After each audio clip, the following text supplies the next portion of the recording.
Hey mate, happy Monday. How you doing? Doing well. How are you going? Yeah, buzzing. Actually buzzing at the moment. How On an good? absolute tear. What is fire? That's sick. Had a pretty massive week last week at work, just talking through some new systems and a new play or that we're going to be delivering clients and utilizing a lot of our current methods to reach more people and have more of a long-term agenda. Our agenda has always been long-term, but just have a little bit more upfront play with that and getting the team on board. And then I was already in at one of the clubs this morning, got new coaches coming in. There's pretty quality. Caught up with some mates, some old work mates yesterday. Saw him absolutely kill it at some CrossFit comp. Just the energy around at the moment is pretty cool. And then getting on a plane, big jet plane, and heading home tomorrow. So pretty pumped for that, to be honest. How good? I know, man. How good? I'm itching. SA's home now. That's a big call, or is it just like home? It's just and wherever Zoe is, to be honest. That sounds cliche, but Oh, that's so cute. if she was here, I wouldn't be itching to get home, put it that way. So How long has Zoe been here for then? 2 weeks. Yeah, right. 2 weeks yesterday. Yeah. So yeah, back in the groove and in the swing of things at home. I'm keen, man. Yeah, Keen to get you back. yeah, it'd be good to be back. Hey, what about you? How's your week been? Good. Yeah, big turnout for testing over the weekend, which is sick. So I started this 16-week S&C program. Yeah, sick. Had 36 total athletes, which is sick. Yeah. 30 come out to the testing day, which was really good. Yeah. Yeah, into it today. The boys have got some strength and some conditioning stuff to do over the next couple of days, so it's going to be good. Keen to get some data points from them. Sick. And then, what sort of testing stuff did you do? We just did strength testing, so we just did like 5 rep max, either trap bar or straight bar, deadlift, bench press, strict press, box squat at a 20-inch box. Yeah. And it's just like really easy to test metrics that gain some like pretty valuable data, I think, of just like general strength. Yeah, big time. Which is going to be a big one to test again in 3 or 4 months before round one. And I think it's 13 weeks in round one. So in 12 weeks time, we'll test again and just see where they're at. Yep. And then we'll have basically 4 weeks of in-season programming. Yeah, where cool. It'll just be like a reduced volume, still really good intensity, but just like maybe 60% of the volume essentially. So I feel like that's where most amateur sport goes wrong, is that there's not a lot of the strengthening side of things. And generally, if you're strong, it's going to prevent a lot of those injuries if you're strong in the right areas. Like if you're going in and just doing bench press twice a week and like, doing some curls and then going for like 2 runs a week, it's like you're not actually preparing that well for the chaoticness of sport, especially footy.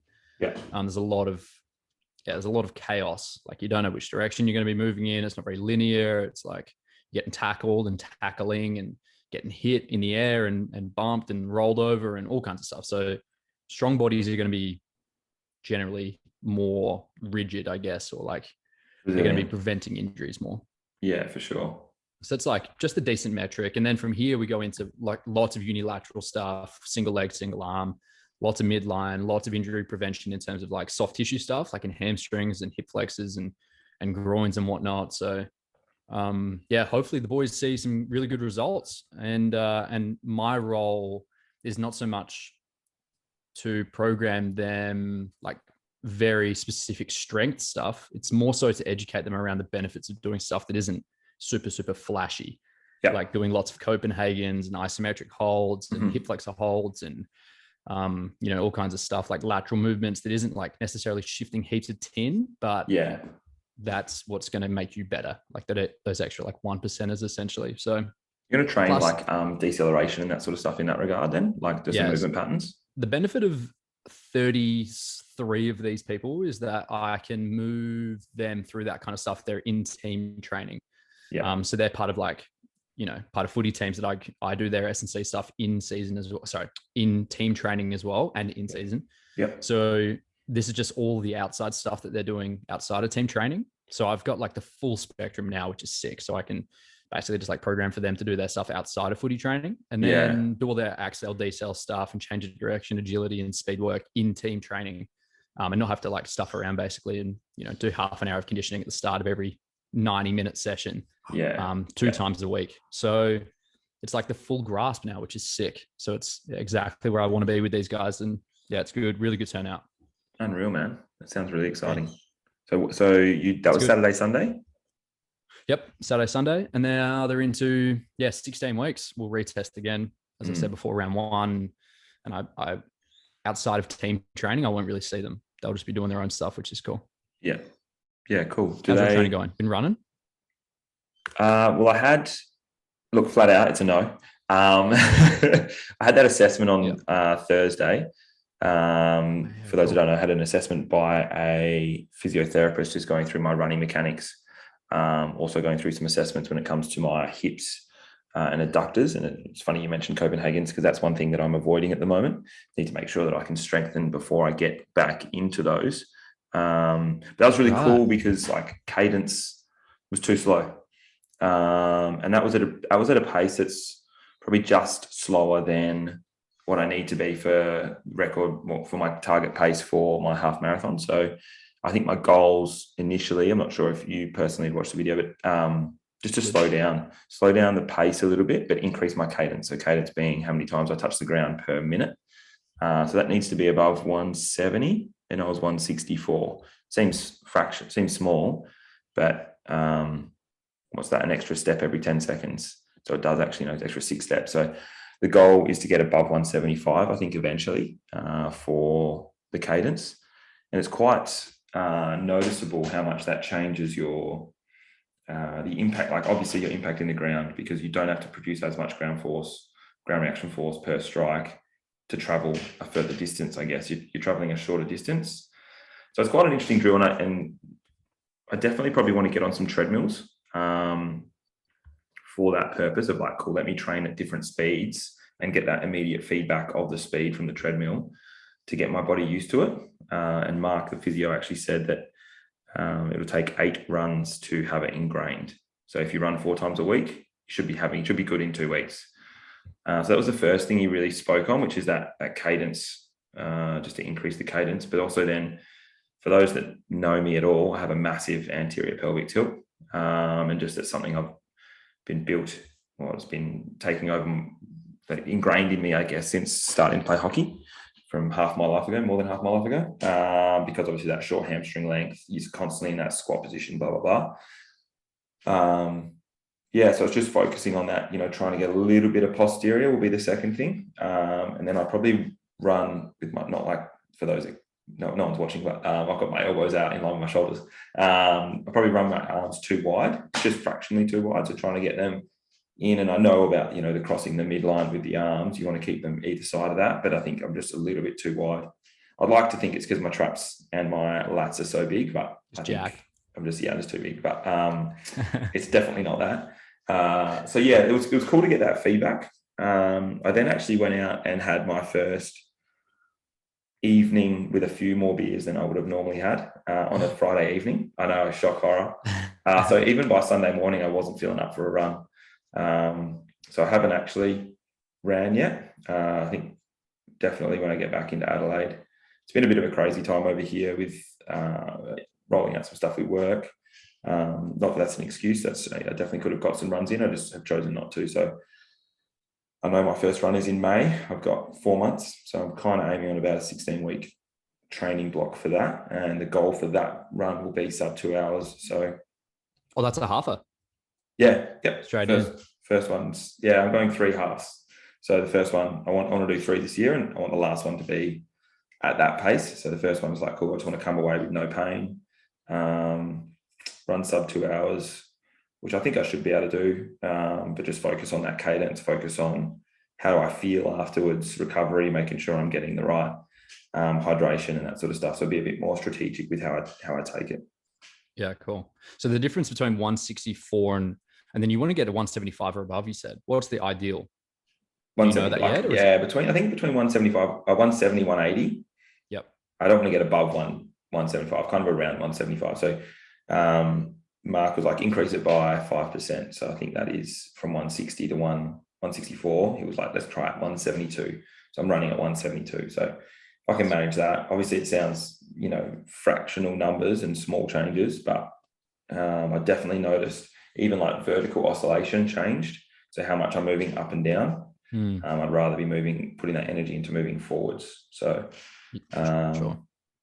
yeah, really cool. Right. It was a really cool experience. It's funny because, being in the health and fitness, it's like, oh, I feel like I could record my gait, record my run, and from, the front, the side and the back, which is what he did. But then just the assessment, I was just like, oh, I'd be lost. I got no idea kind of what I'm looking at. I definitely strike out with a straight leg on my right leg. So almost my heel strike is like a locked out knee. Should be like an angle at the knee, an angle at the ankle, making sure it's a little bit more forgiving. So I'm getting a bit more of that jolt up into my hip. What did he say about the heel strike? I've heard mixed. I'm a heel striker as well. I just found it to be so much more energy efficient. I think for the majority, he didn't say anything specific about changing from heel strike to toe. I'd have to really change all my mechanics to run on my toes. Not that I couldn't, but it's just a longer process. I think I'm definitely striking too much at the back of my heel. So just by bending that knee in my heel strike and obviously quickening the cadence, that should bring that heel a little bit closer to my midline. And therefore it's like, instead of being right at the back, it's probably more a little bit in the middle of the heel. Yeah, right. And then that's striking basically directly under your head, I saw. Should be, yeah, is what he's trying to get at. So instead of striking out in front, and that's a deceleration force anyway.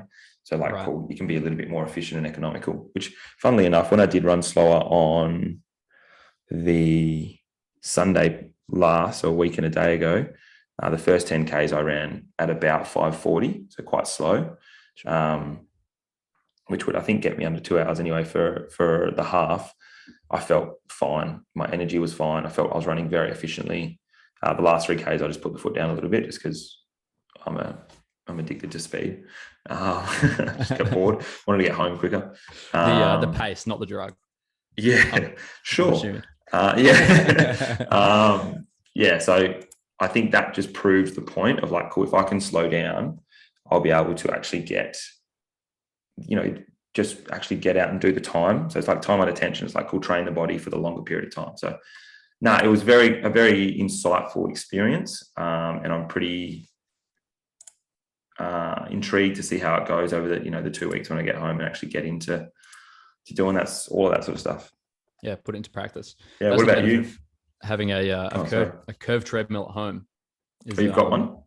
Yeah, I can just like jump on there and change cadence and all that stuff. And yeah, it's awesome. Oh. So I might even bring it to the gym. So you could use that there if you want. Oh yeah. Just got to find a little space for it. But yeah, that's the benefit of that. I just found like trial and error for me is like with my running, for example, I know that I'm pretty rigid in my upper body. So I try and relax my upper body as much as I can. My arms still out to the side a little bit more than I would want. Plus my getting back into running distance as well. I've really slowed my cadence down. I got to pick that back up, as you say, and just be a little bit more cyclical with my legs, I think. And that's just going to take the stress off the knees and the hips, especially. Like, I just feel like I was just getting smashed through my knees when I was running, even just building up to like 5, 6, 7, 8 Ks.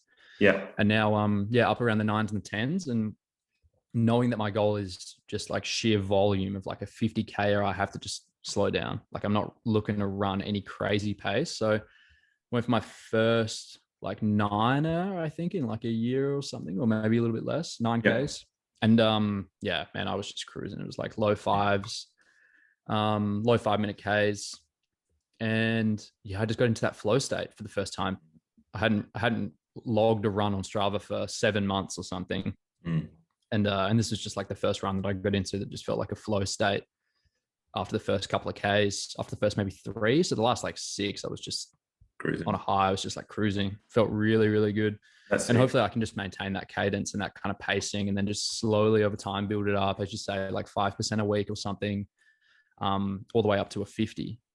My problem is, I live in a pretty hilly place. Yeah. So I can get hill efforts in, but I just avoid them. Yeah. Okay.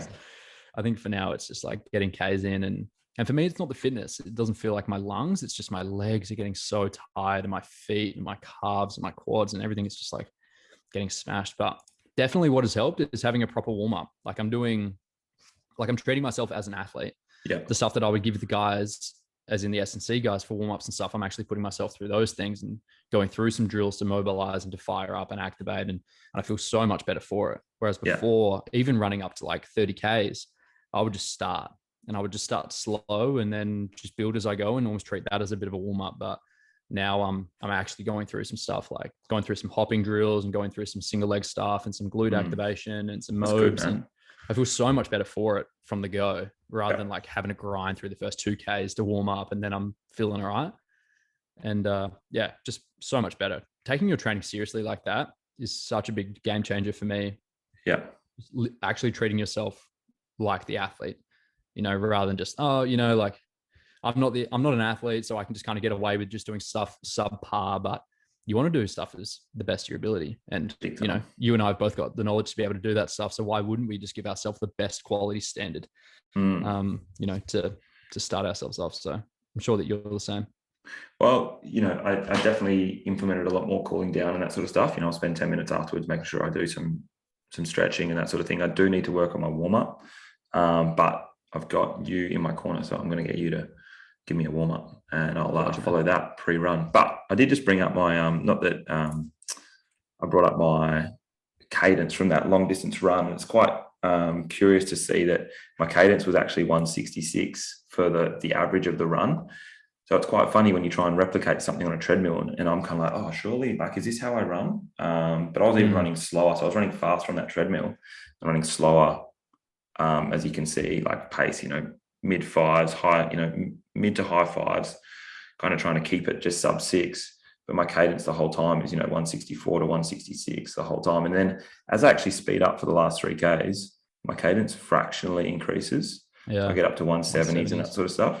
So I'm curious to see how that actually plays. And it's, fractional data here, but it's kind of cool to just witness that sort of, I'm trying to replicate exactly how it should look on a treadmill or how I think it feels.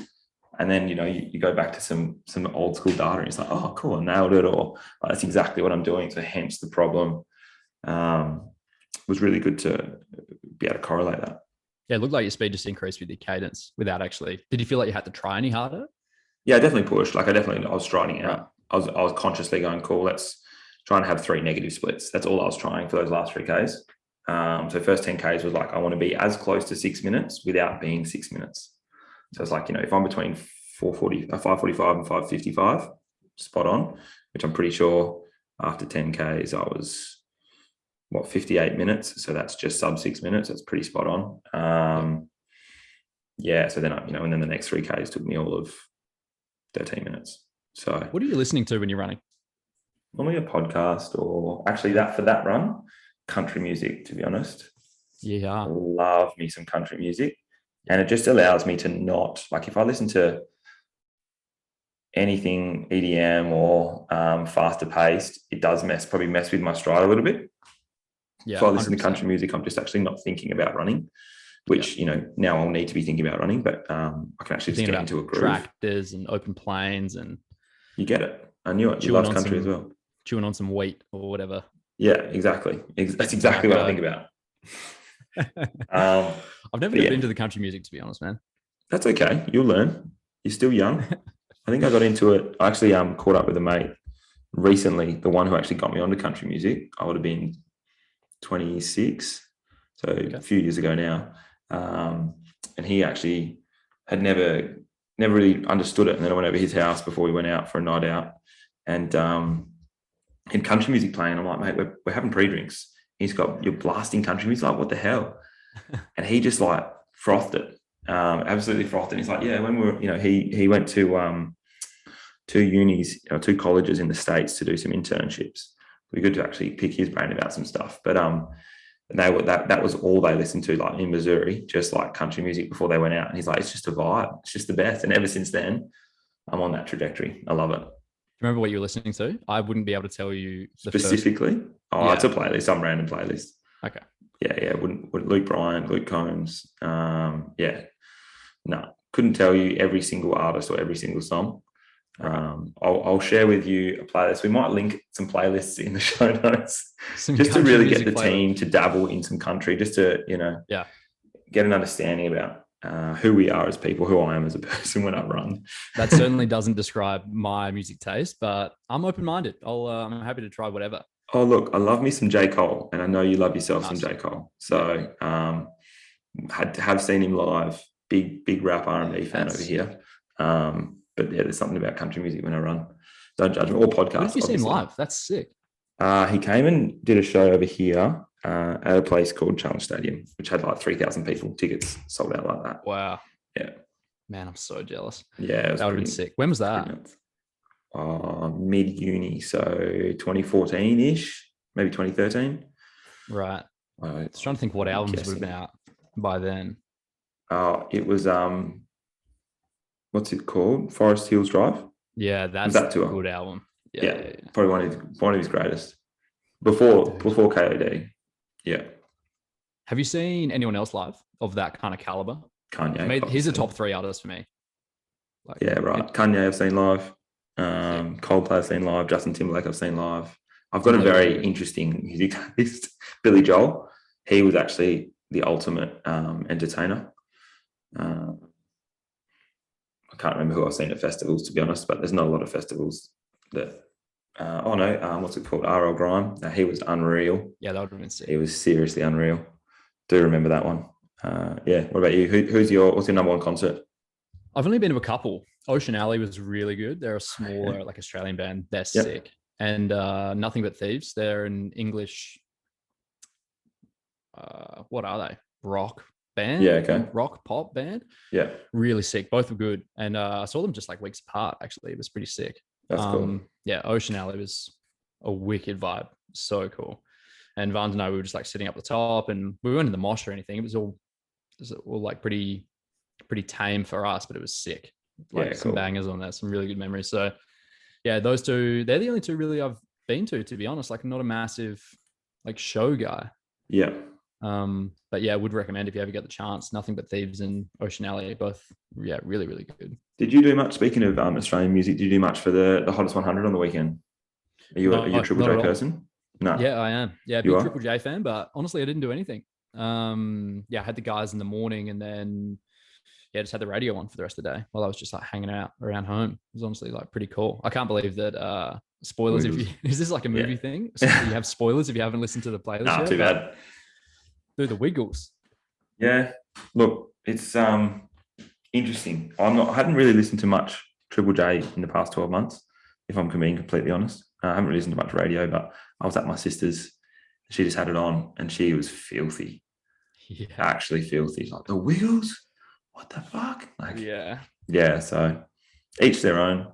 Mixed reviews. I think it's more of like I wonder if you get a big enough community all voting for the same thing. Like, how many votes would that take to put something up there in like the top 10? I think everyone would have had it in their top 10. Like, not everyone, but like a lot of people like, oh yeah, seemed like a pretty okay song. But then like you'd have those, really unique artists that wouldn't quite get it across the line. But hey, I don't really know. I'm speculating here. Yeah, no idea. I wonder how many individual voters there are. I'm sure you could find out. I'm sure it'd be on some infographic for Triple J.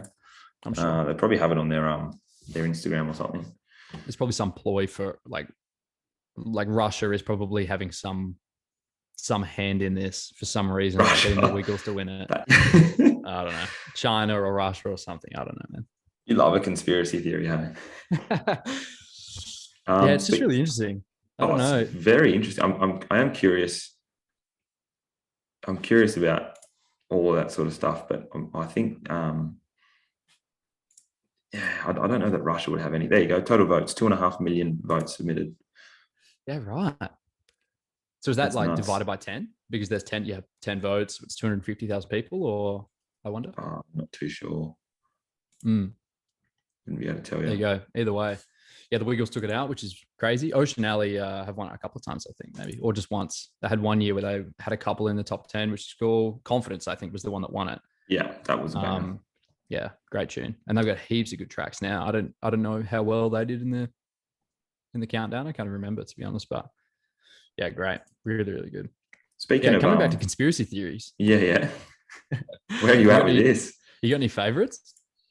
There's so many. There's literally one about everything, I think. I do enjoy the moon landing one. Like, I don't say I believe in it, but I think it's hilarious that at that. And then the flat earthers, I'm very curious about a lot of that, but not really. I haven't really played into it very much. Why? What have you got? You look at, you're salivating. I can tell that you've got a couple. Like, fine. It's taken us 8 episodes to bring up conspiracy theories. Yeah, this is a tunnel. Going in a tunnel. Nah. To be honest, man, it's just like funny listening to people that are so confident about something that just like seems insane. You know, like you've got like the JFK or the 9/11 or like the Nazis like going to Antarctica or whatever after Adolf like supposedly killed himself. Yeah, there's so many classics, man. Like, what about the alien? Do you think there's aliens on Earth that like contact us? And yeah, what do you think? I heard it. I can't remember where I heard this, but I heard something recently, and their opinion was it was something along the lines of they would probably be running unknown tests on us, but they wouldn't be like living with us. As an example, we kind of run tests on other animals, right? Like imagine ants. Right. We're kind of like, oh, we kind of want to understand you, but we're not going to disturb the way you live. We're not going to integrate with you. Same with any other animal. We're not trying to live the way you live and disturb and take over your planes. Sure. I'm sure obviously there's people that are, we want to build our, skyscrapers and they want to burn down Amazon and blah, blah, blah, blah. So it's not a sound opinion completely. It does have holes in it, but I think I didn't mind that perspective of like, yeah, what are they going to do? Come here and take us over and do what kind of thing, to what end? So look, I think that if there is more intelligent life than us out there, they probably know about us, but they're probably just looking at us going, these guys are fucked. So just leave them be. Yeah, I think it's like a pretty common, I'm on the fence. I don't really know. I think it's weird to think that we're the only living beings in the universe and the universes if there's multiple, but it's also like, don't know, seems pretty quiet out there. But what do we know? Maybe we just don't have the equipment to be able to, the resources. Yeah, possibly. One thing I'm curious about, I don't know if we've mentioned this before, is like why hasn't anyone built a base on the moon to then explore from the moon, which I think Elon is going to do. Funny how he always gets brought up, but I think that's a very interesting. It's like, look, that could get us X amount of 1,000 kilometers closer to the next planet or the next discovery. Right. But yeah, look, I think if we could delve deep into the depths of why are we here and is there other life? But I'd be shocked to think that there is another life. I do believe that there's probably one or more alien civilizations out there that are, what's even their purpose, and then what to explore us to take over and do what. Maybe they planted the vid. Who knows? Maybe they're at the point of where we were, a million years ago, where it was just, or however many million years ago, where it was dinosaurs just roaming the plains, and it was just like a game of survival, and they're not like contemplating the meaning of life or mathematics or like their favorite Netflix series or talking about conspiracy theories or whatever. Maybe it's just like it's just animals and it's just like a game of survival. True. Like I think a lot of the thought comes from when it comes to aliens, think that they're more intelligent than us, but maybe we are the most intelligent beings, which is scary. And then there's setting the bar pretty low. I think we go okay as a species. I mean, look at what we've done, like with nuclear power and like our civilizations and our cities and our like the cars and our transportation and Facebook and social media and like how the fact that we're just like talking over Zoom right now is pretty insane. Like these little pixels are just like flying through space. That's and true, they're landing in my computer and I can see you and hear you like in real time. And how quick that's all happened, like, in the last 100 years, basically the last, say, 200 years. And whereas the Earth's been around for millions. So in 200 years, it's massive advancements. Yeah. There's lots of theories around how humans came to be these walking, talking, like philosophical beings as well. Whether it was like there was some kind of like genetic thing where we stopped growing hair outside, and then our bodies started using that protein in our brains, which made our brains grow. For real? Which allowed us to have like more neural generation. And so we became smarter from that. But then there's also theories of like where we found like mushrooms that help with neural generation, like whether it be psilocybin or whether it be, you know, like shiitake, or whether it's like, I'm trying to think of what the actual names are. There's a few, but like psilocybin is one of them, where there's like been lots of studies on that with neural generation and people with like PTSD, and it helps them overcome those things and overcome anxieties, and essentially like helps your brain grow and like learn new pathways. Yeah. Have And you there's had like it? lots of theories around that. Have you experienced it? Not in a macro sense. I microdose quite a bit. Well, Is I that used to. psilocybin? Yeah. Yeah, right. And yeah, and I found a massive benefit, like especially when I was doing jujitsu flat out. Mm-hmm. And I remember because learning jujitsu is a tough skill. It's Oh, like yeah. it's like a level of aggression, but then it's like physical chess. It's like chess with your body. And I'm Yeah. not like claiming to know a lot about it, because I know nothing about it literally. Like I wasn't belted or anything, and I was only doing it for 6 months or 12 months or something. Yeah. But even still, my experience in it was a really good one. And honestly, it's like such an eye-opening experience of what you're capable of, Yeah. but then also understanding like just how bad you are compared to Yeah. others, like people that have been doing it for a long time. Like I got a good mate who's even just a blue belt, and that's just like one belt up from white belt, and I just do not stand a chance. Like there's no way I could ever compete with him on any level. Yeah. So it was like a lot of us just white belts, or not even belted at all, and we would just roll and do stuff, and and practice stuff and watch a lot of YouTube, and then bring it to the mats like a couple of times a week and just roll and whatever. And when you would just gradually get better. Like the more reps you put in on the mats, the better you get, just kind of naturally. Like you learn how to move your body and where to put their body and what pressure feels like, and how to be more calm. Especially that was like one of the biggest learning curves, Yeah. because you're like essentially in a fight, a fight for your like consciousness, because literally the other person's either trying to choke you out or like break your arm, essentially. Yeah. So learning how to be calm in that setting was really tough, and that probably took a long 3 months of like rolling pretty much every day. But then eventually like you learn the skill and you can calm down, and then you can actually start thinking about what you're doing and the reason why you're doing stuff. Like Yeah. if I spin this way or put my weight here, that means that he can't roll me over. Or if I put my foot here, that means he can't move that limb there. And you just like start thinking about things. But early on, Yeah. you can't even think about it, because you're just so like fighting for your life. And everything you do is with as much force as possible, and you're super rigid and super stiff. But then eventually you just like kind of calm down. And what Yeah. I found to be of benefit to that is actually microdosing. And I remember one distinct role where I just took like a little microdose, and everything was just like hyper clear, and I was ultra focused, and I just had like the best role ever. Like I knew exactly where my body was, and where my opponent's body was, and where their pressure was, and where I needed to put my pressure relative to them, so I could roll them over or whatever. Like, and everything that I could think of, every submission that I wanted to get, I could just get it. Like Yeah. it was pretty insane. And I've heard that people will do that for like MMA. Like the world's best kickboxer, I think, microdoses. So it's not just Yeah. like these Okay. hippies who are just like taking mushrooms and like rolling around in the dirt. It's actually like some pretty elite athletes take this stuff. And yeah, it's a pretty crazy benefit. Like the ultra focus, the HD vision, like it's all real stuff. I never thought that it would be like that, but it really is. And I've never macrodosed. Like I've never tripped off it. Yeah. I've only ever microdosed, but the benefit from that just seemed pretty profound, to be honest.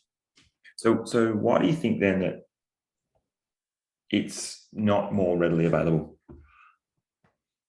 I think there's a big stigma around psychedelics. Like, and I've only ever done this like maybe less than 10 times, Mm-hmm.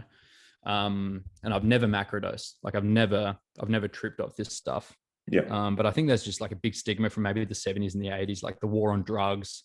Yeah. It just got put in the same basket as like heroin, which is insane, and like Yeah. Okay. methamphetamines and whatnot. So honestly, it's all just stigma, I think. And the same thing with like marijuana. Like I've never really smoked marijuana, like maybe a few times when I was younger or whatever, but it's like the same kind of thing.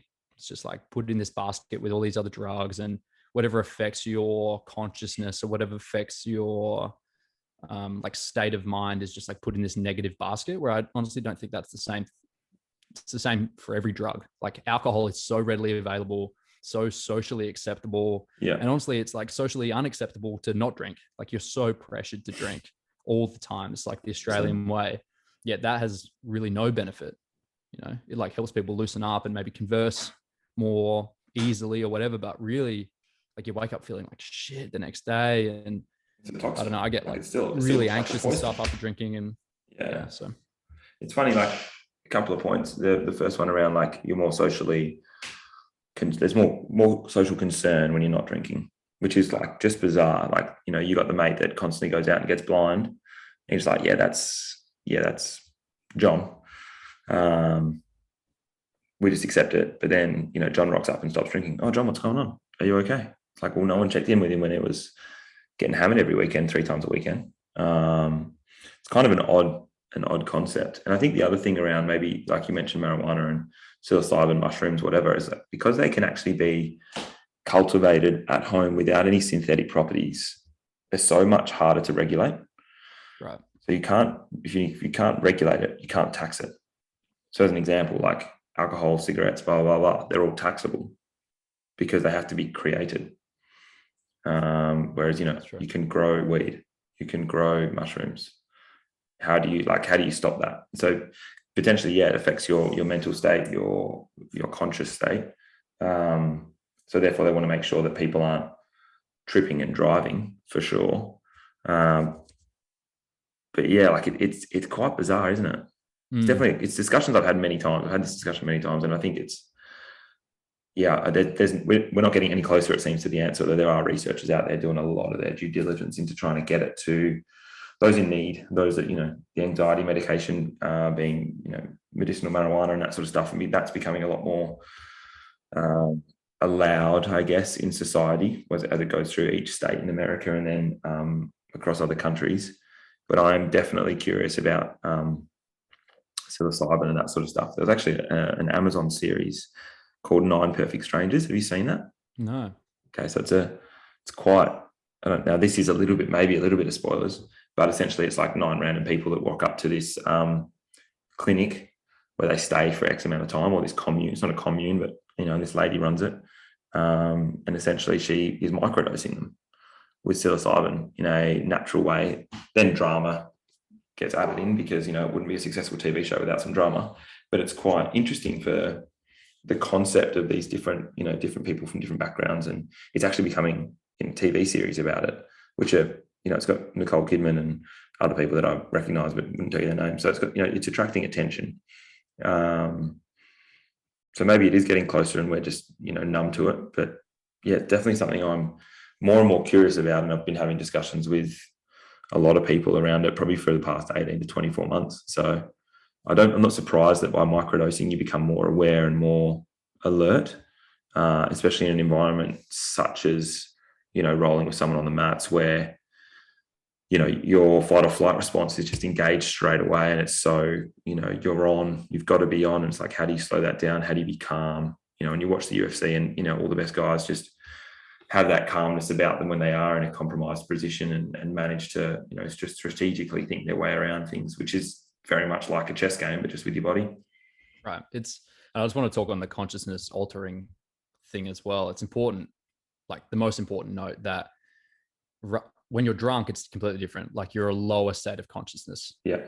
You know, you can, if you're drunk enough, you can barely get your words out sometimes. And like you can barely stay awake and you're like slurring your words or vomiting or like really unwell or whatever with microdosing especially. And again, I can't talk on macrodosing because I just haven't done it, but with microdosing especially, it's like a higher state of consciousness where you're literally smarter, you're more switched on, like you're more ready to go. And as you say, especially in that kind of environment where it's like a fight or flight and you're literally not fighting for your life because the other person's not going to kill you, but it kind of feels like that, you know? And you're literally fighting for your health. Like they could choke you unconscious or they could break your arm if you're in a bad enough position and you don't tap and you're not like on enough. Yeah. It's important. 100%. That's a really important note that it's not like, I'm not like shit-faced on the mats, you know, like I'm not drunk or whatever. It's like, I'm literally at a higher state of consciousness having taken these things. Yeah. And it's only just one tiny little thing, like whether it's in cap form or whether it's in mushroom form. And I took like a proper mushroom form. So it's just like one little mushroom. And then it was pretty insane. Not condoning anyone to like go and do it, but there is a stigma around it. And it's, and I'm sure I'm going to get a few messages about it from probably mum and dad after this to say, you did what? But I think my folks will go, Luke has what? Can we get some? No. It's just it's a funny concept, isn't it? That it is so, people have such jarring opinions on it. It seems, oh no, never. Oh, or they're open to it. And I think that is ingrained in us from, just especially maybe that older generation of like not hippy dippy, but like, oh, if you're having anything like that, you are seen to be X, rather than again, like the whole world probably needs to do, and I definitely need to do a lot of doing your own research, forming your own opinions, and not allowing people to, or trying to not allow people to influence you with their own ideologies. It's actually really kind of topical what we're talking about now with doing your own research. And both of us are fully vaccinated. I've had 2. Have you had your booster yet? No booster yet. Okay. So we're both fully vaxxed. We're allowed to have 2 jabs. There is it seems very, like you're either for it or you're against it. It seems right now, like it's very divisive in that sense, like in terms of getting the vaccine. And it seems like people are louder about not getting it than getting it. And people that just kind of like, there's a very standard kind of person that seems to be against it, I guess. Like, I'm not really sure what that looks like, or I don't know. I think for me, like anything that has been forced on someone, people are going to arc up. If people were forced to not get the vaccine, you're going to hear from the people that want the vaccine. So there's a lot of mandates coming out about, like, especially, I'm not sure specifically in SA, but I know the mandates over here. I'm not a fan of mandates when it comes to people's bodies and that sort of stuff. I understand them. I'm not sure I'm a fan. So, for example, like you can't enter a gym without a vaccine, without being double vaxxed. You can't go to a cafe without being double vaxxed. That's coming in place in 7 days.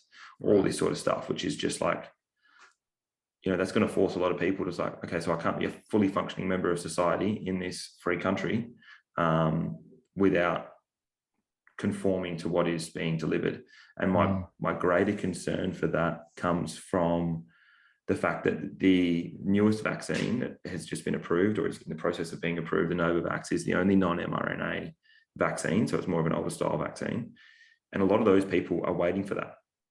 So I don't know what it's like across the country, but it's like you can't bring in these mandates and not afford people the time to access exactly what is required. Now, if people are still choosing to not, again, I still don't believe in the mandate. I think I'm not pro either way. I'm pro-choice. If people want to get it, I'm all for it. If people don't want to get it, I'm all for it. I understand the concept from the government. It's like, we need to ease the burden on the health system, and I understand that.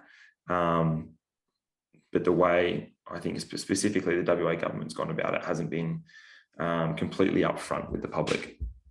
Yeah, I'm with you on that. And I've always been pro-choice, if you want to call it that. Like, it's your vessel. You can do whatever you want with it, really. Like, if that's get a vaccine, or if it's not, that's up to you. If that's do drugs or not, or if it's drink or whatever, like do steroids, whatever, that's entirely up to you, as long as it's not affecting someone else, and their well-being. Like, you can really do whatever you want. If you're like just on the steroids thing, if you're on steroids and claiming that you're not, that's bad. Yeah. You shouldn't do that. Yeah. If you're in a competition with other people that allegedly aren't taking them and you are, then that's bad. But if you're doing anything for your own choice, then that's your choice. Like, you can do that as long as it's not taking away from anyone else, or like potentially taking away podium finishes for someone else because you're on stuff and they're not. That's where it's kind of an issue. Even if, in my opinion, it's like widely accepted in the sport to do stuff. Like, there was that big Lance Armstrong. Yeah. Like the blood doping stuff. Yeah. How could he, and CrossFit's like, it's been talked about forever, at least in the last 4 or 5 years or something, since it's been big. And I want to talk about your mate as well, the one that competed on the weekend, and what that was like. But it's yeah, I don't know if it's like widely accepted, but how could someone be on stuff and the others not, and everyone's at the same kind of level? It's like, in my opinion, maybe a naive one, but it's like if you're at the tippy top of that and someone is on stuff and the next person isn't, yet they're competing with each other, it's like, how is that possible? You know, just from what I've heard with how crazy of a benefit being on like SARMs or steroids or testosterone or whatever, like how much of a benefit that actually is. Yeah. It's pretty crazy to think that someone natural and someone on staff can compete with each other and be competitive. It would be like 99 times out of 100, the person that's enhanced would win. Absolutely. So it's like a pretty weird one. But again, they swear like black and blue that it's a clean sport, and I hope so, like honestly, because there's some freak athletes, like really inspiring stuff, so strong and so fit and so fast and just like good in every way. But it's concerning, to say the least. Like, as a big fan of health and fitness and sport, I like beg that they're all clean, but who knows? I think my only concern when it comes to CrossFit and doping is that there's still, and I'm happy to be corrected, I think I saw something recently about WADA, but they're still doing their own testing. Yeah, right. And it's like, nah, if you want to be taken seriously as a sport in that regards, when people are questioning all this sort of stuff, you've got to get a third party or WADA, like WADA, World Anti-Doping Authority, to do that testing. Every year the games come out and someone's been done in teams or in whatever, and they're like, I didn't know, and that's fine. Some people may not know that, but you know, again, due diligence. You can't just assume. You can't just at that level, you can't just put things in your body and not know. Exactly. I've listened to, I think it was a podcast with Matt Fraser, who's the guy who's won 4 or 5 in a row or something like that. And he kind of said, whenever someone put something in front of me, I would call the CrossFit guy and go, this is the list of things that are in this. Can I have it? Like he would always just, like, if it was a supplement, if it was even just like medication to heal, I've got a cold, whatever it is. And he actually even asked the guy, and he's like, how often are you called? And he's like, virtually no one calls me. Yeah, I was going to say that would be, for him being so successful, he'd be under the microscope all the time. And he's probably just like learnt that he has to do that, because I'm sure he's scrutinized all the time. Like, for sure. That's one of Marcus Filly's big things. He's an X Games competitor. Yeah. And has his own like platform now. He does his own programming stuff, and he's like a great athlete. And and I'm not sure how old he is, probably like late 30s. He's like 3% body fat, like crazy freak athlete. And he puts it up on his story all the time. Like, basically anyone that messages him with the needle emojis or the pill emojis, he puts it up there and like calls them out. It's like, I've been doing this for however long, decades, you know, to the percentile, like so accurately. And I don't know if you've ever like experienced what the benefit of doing something to the absolute best of your abilities is, but you can really achieve some crazy stuff. 100%. You know, if you're like obsessed with this thing and I think that's the problem. I think the problem is that people aren't obsessed enough to do that stuff so aggressively and so well and so disciplined that they're just so quick to like throw people that are under the bus and say, no, that has to be drugs. Like that's the There's mindset. No way. There's just no way. Yeah. And I think it's like a coping mechanism to like close the gap between you as like a regular average person and this person that's just like elite at what they do. Yeah. And I think it's just like a laziness thing. And we're all probably guilty of it. It's like, and I probably just did it before, like, essentially saying that, like, well, I didn't say that all CrossFitters are on gear, but it's an interesting question. And I think that's, how people kind of close the gap and say, well, I eat pretty well and I exercise a fair bit and I don't look like that. That must mean that they're enhanced, because that's the only way that could possibly get there. It's like, no, dude, like there's so much possibility for you if you actually put your mind into something and become obsessed with this thing. Like literally anything, whatever you want to do, it doesn't matter whether it's running ultra marathons or whether it's like being really, really lean or like learning another language or whatever, literally anything. You just put your mind to it and you can achieve it. It's like that classic, like my parents used to tell me that, like whatever you put your mind to, you can do it. And it's honestly true, but it's not as simple as just doing that. You have to just be obsessed with it and do this thing day in and day out and to the best of your ability constantly, and not just do it, there's a difference between just doing something and really doing something, like becoming obsessed with this thing. 100%. And I think that's just how. Yeah, that's just where elite people come from. Elite in any regards. The best pianists, the best violinists. You could pick any musical instrument. The best in the world are the best in the world for a reason.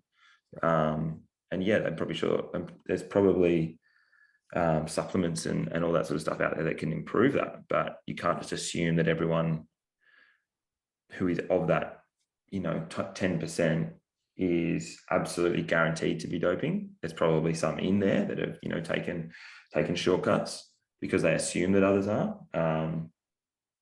But no, there's a reason we have the best of the best in everything. Like, yeah, it's that mindset of no, you have to be, there's no way they could be better than me, is just toxic and yeah, just pathetic in my opinion. I think it's just how you separate yourself from the rest of the pack. And this could be like in a business mindset or whatever, like having listened to the Instagram CEO, we talked about that last episode, but how you separate yourself from the pack. Like if you go into something doing things the same way as everyone else and expect a different result, if you're not like gifted in some way, then that's crazy. You have to go in and do something better, whether that's like the qualitative change or quantitative change. It's what that study you sent me a while ago about the swimmers and the difference between like what is it? Excellence is mundane. Yeah. And if you're going in training at the same quality and the same quantity and expecting to be superior, then that's not going to happen.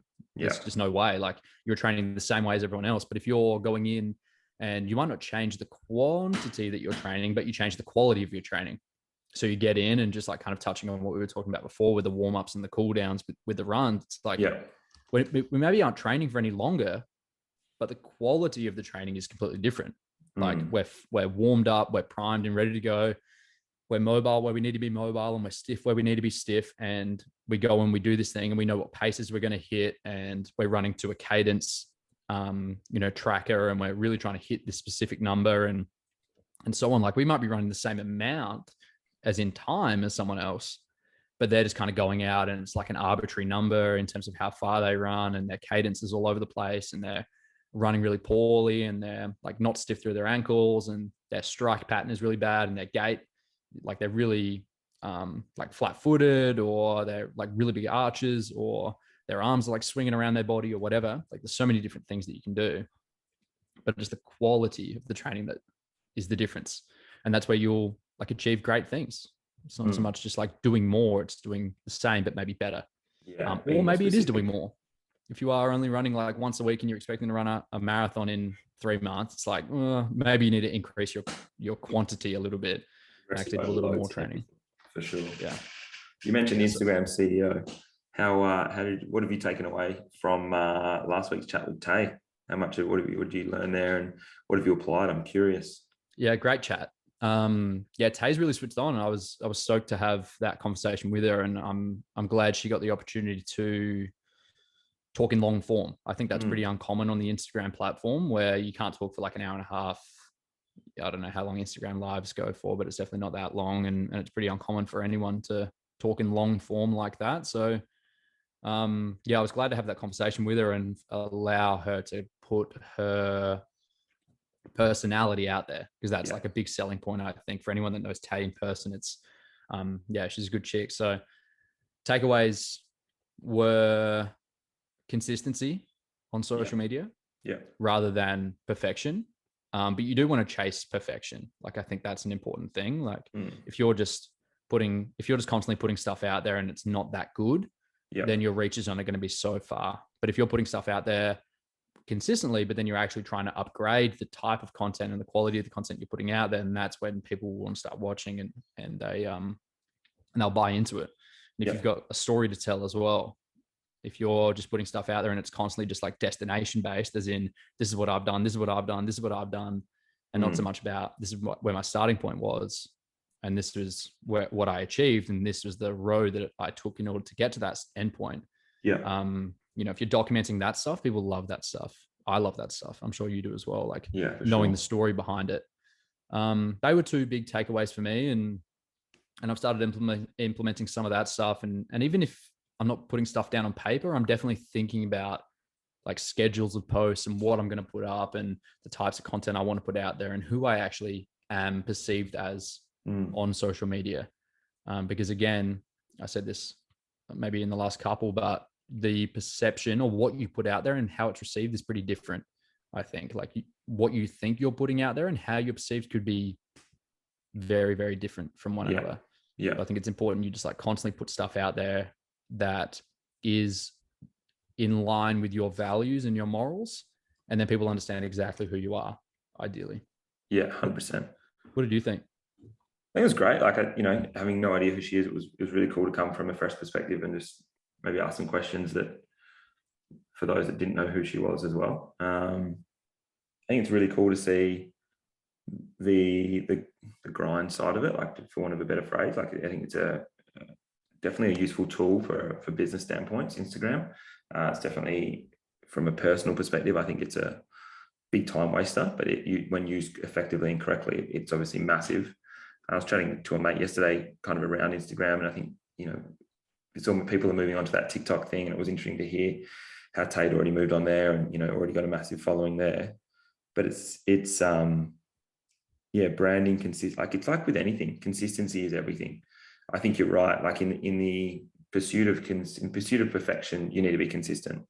You can't just always wait for perfection because you won't get that traction. So, we almost recorded this on a different day to today because of busy schedules. But we were like, no, that's, myself was definitely, the goal is to keep these on Mondays. And that was probably a big part of it, of just, getting that insight from Tane, just making sure, be reliable, be consistent. It was great to just pick her brain on the not necessarily the algorithm side of it, but understanding like, cool, this is how you get this is how you get in front of more people, and then that's how you get in front of more people, and that's how you get brands interacting. And it was a good starting point to learn, I think. And I've spoken to some people since they've listened to it and been like, oh, it's actually quite handy and useful information. So maybe we'll either get her back on or search for more influencers that can help us out. Or help out the listeners to kind of give that traction and that back end of like, oh, what does branding look like? If there are people listening to this that want to be utilizing social media as a tool, what's the best way to go about it, and that sort of stuff. And my not having social media, not having Instagram, I do have Facebook, but my brain gets ticking for yourself and like what you're trying to create. And I definitely have ideas, and we'll probably have a catch up when I'm back as to my thoughts and plans for yourself and how that can be implemented maybe more effectively, or just like slight tweaks or whatever it is, because we're in a similar brain space of wanting to help people when it comes to their own health and fitness. And what does that look like from a male's perspective? Because female female Instagram influencer's social media platform will look vastly different to yours. Because you've got to appeal to a different, potentially the same people, probably still appealing to males, but you're trying to get them on a different wavelength, I guess. Yeah, it's important knowing what your end goal is, but who your target audience is.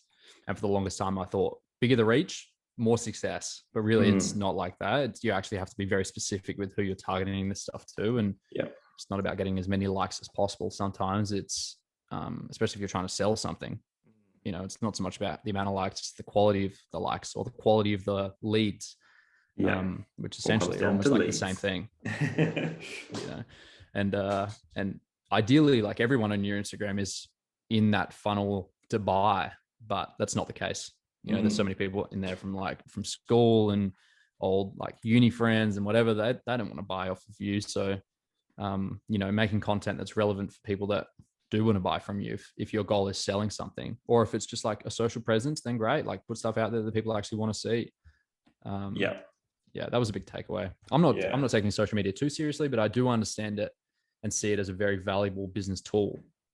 I think the biggest thing is having that end goal is like you say, you're not taking it too seriously. I think what Tay definitely identified is that, this is my platform for income. So this is my job. So yes, it will take me time. It will take me more investment to create that content because this is my main source of income.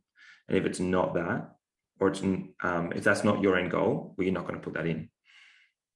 You're far less likely to be accountable to that. It's like, well, I've got, my other revenue stream coming in, and that's going to be where I get my income, and I don't really need to put all my eggs in that one basket, because I don't want it to be that. Whereas by the sounds of it for her, it's like, no, I'm going to head down that way. It's going to be amazing, and I'm going to invest the time, energy, and finance into getting it to be that. Yeah, I wish more people had the opportunity to dive into something that they want to do.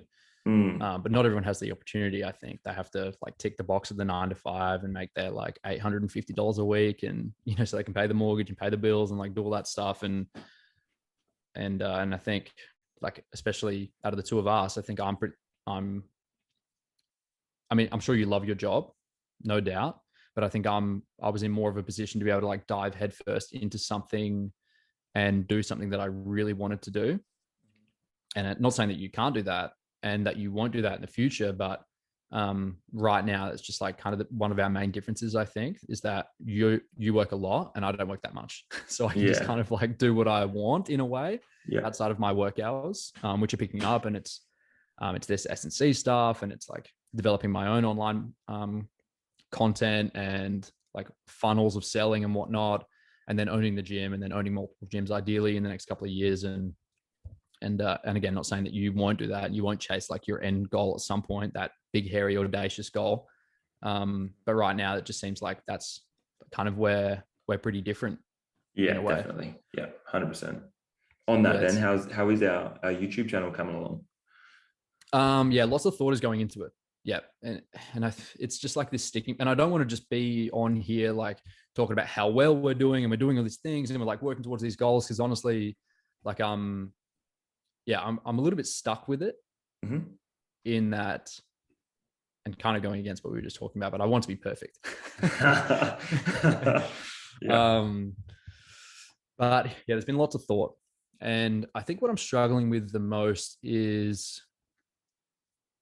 like, I'm a genuine dude, I think. And I want it to be genuine, but I feel like that would be boring. Because I'm not that exciting, to be honest. Like I just put my head down and like do stuff. Like this year is the year for me to do stuff, and that's the podcast, and that's like really take social media a little more seriously. And I said the YouTube, and I still will at some point, but it's like I want it to be good. It's different for some reason. It's different to start the YouTube than it is start a podcast. I'm not sure why. I think because maybe you're holding me accountable. That's one point. And maybe like just how visually pleasing YouTube can be. It's like hyper aesthetic, and the capture, you have to be so on to be able to do it really effectively. Yeah. Whereas with this, it's like you and I can just talk and we're both on the same page with it. And it's just like coffee catch ups. And that's our thing. We've done that for the last however long, like year or whatever. Whereas with that, it just feels different. Feels harder to start. Like the stone's a little bigger. And I'm kind of pushing it uphill to get that momentum to start. And maybe it's just like a bigger barrier to entry in like the type of technology I need in order to start. And like the YouTube's already set and ready to go. I could honestly, like I even have 2 episodes recorded, but I went back and I watched them. I was like, no, not good enough. And just like scrap them and want to do them again. Whereas with this, it's different because it's like long form conversation, and I haven't said anything that I don't fully believe in. And I'm sure that you're the same. Whereas with that, I feel like if I was to put stuff out there that I think would capture an audience, it might not be as genuine as what this is. Do you know what I mean? Yeah. I think that's, going back to what Tay's, like you said in that last week, you basically said the person you put out and the person that I know are 2 different people. And I think that's part of, the downfall of social media, YouTube, whatever. But you do need, like, it depends on what route you want to go. Do you want to be 100% raw, genuine?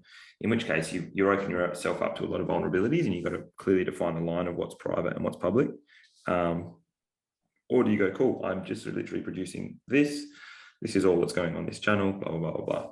So that's just probably maybe an internal discussion. But I'm definitely keen to catch up and maybe see how big that rock is and see if I can help you push it uphill, because I am keen to see it grow, and I know that it will, and I know that accountability is something that definitely you need. Yeah, for sure. So I'm keen And I'm aware to of see that. it for Yeah, sure. I'm not like, there's no shame. I don't feel shame No. at all, and I thought I would feel more shame because there's so many podcasts, and it's like, Yeah. it's like, it just seems like there is this big, again, I'm going to use the word stigma. It's not really a stigma, but it does feel like there's so much out there that people are like, oh, another one. Where really, again, being the year of just doing stuff, I felt it was important just to start, and when you gave me the opportunity to be part of it, I was like, yeah, like, why not? Why wouldn't I do something like that? It doesn't take a lot of time out of our week. We talk about it every couple of days, and we jump on here for a couple of hours on a Monday, and that's really it. Like, you do a lot of the editing stuff, and hopefully that doesn't take too long. But with the YouTube, I feel like it's a bigger commitment, and doing it Yeah. solo and being a bigger commitment.